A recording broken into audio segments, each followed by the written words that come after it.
Vyras jis yra lyginamas su tokiu gyvūnu. Nu, negražiai čia pavadinsiu, vyrai nesižeiskit, bet tiesiog toks. Kaip manot, koks gyvūnas? Katinas. Ne, toks katino draugas žiurkė. Ne su išvaizda susiję nieko kito. Principas yra toks, žiurkė, jinai ta prasme pastoviai kažką tai turi graužti, kad graužti kažką tai turi pastoviai, tos dantis savo galaisti, kad jie būtų smailūs. Nesirašykit, atsiminti.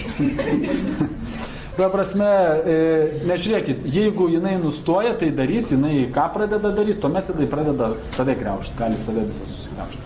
Lygiai tas pats ir vyrai, jeigu vyras kažką tai gyvenime gauna lengvai, ne, jisai neturi tikslo, gauna lengvai, ar vertina, ne?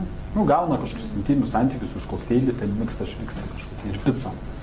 Ne, nupirko kokteilį, miksą šviksą. Jeigu greit. Nu, bet matot, kitos neišlaiko, vat, nu, pas